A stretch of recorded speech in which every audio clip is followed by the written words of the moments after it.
Voici ce que je dis, mes frères. Le temps se fait court.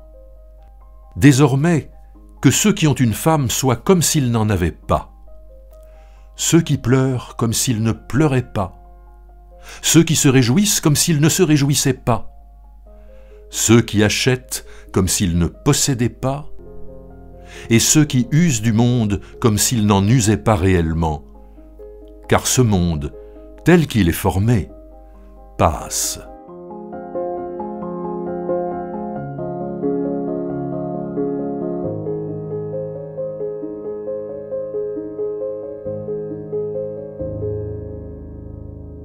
Nous avons vu la semaine dernière qu'un des problèmes de Paul par rapport à l'église de Corinthe, c'est qu'il doit répondre à cette articulation entre l'appel à la liberté et à la loi, notamment dans le domaine de l'éthique sexuelle.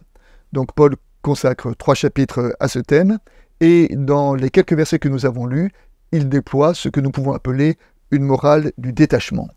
À partir d'un thème, c'est que le temps est court, et donc c'est à partir de cette brièveté du temps, à partir de ce thème de l'urgence de l'Évangile, qu'il invite ses interlocuteurs à relire et à reconsidérer toute leur existence. Nous pouvons juste remarquer en préalable que Paul, lui, a habité sa parole. En effet, dans les Actes des Apôtres, nous voyons que c'est un homme qui, quand il a été bouleversé par l'Évangile, a consacré tout le reste de sa vie à cette proclamation de la bonne nouvelle de Jésus-Christ.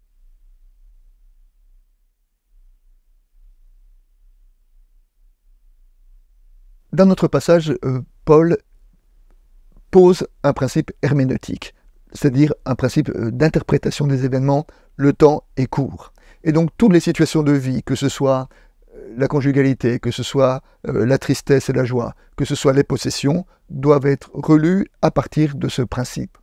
Nous retrouvons ce que Paul dira dans une autre épître, dans l'épître aux Romains, lorsqu'il dira à ses interlocuteurs « Vous voyez en quel temps nous sommes, c'est maintenant le moment de vous réveiller de votre sommeil, car le salut est plus proche de vous que lorsque nous sommes venus à la foi. La nuit est avancée, le jour s'est approché, rejetons les œuvres des ténèbres et revêtons les œuvres des lumières. » Paul, dans ce passage-là, est presque stoïcien.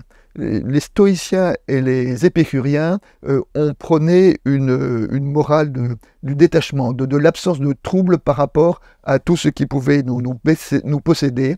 Et c'est ce détachement, cette absence de trouble que Paul développe ici en appelant ses interlocuteurs à tout reconsidérer à partir de l'urgence de l'Évangile. Tout le reste devient secondaire.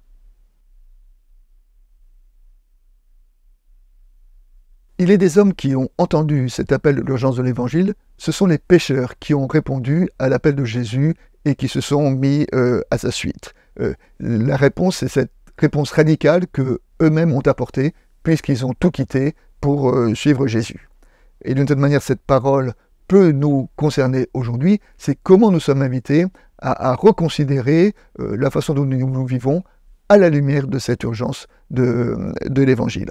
Dans une parabole de Jésus, Jésus évoque un riche insensé, un riche qui collectionne les biens, et dans la parabole, Dieu lui dit « Tout ce que tu as accumulé, à quoi cela te sert-il? Car ce soir tu mourras. » Alors, peut-être que nous ne mourrons pas ce soir, mais dans 10 ans ou dans 20 ans, mais peu importe. Nous mourrons un jour, et donc c'est au regard du fondamental, de l'essentiel, que nous sommes invités à reconsidérer notre existence.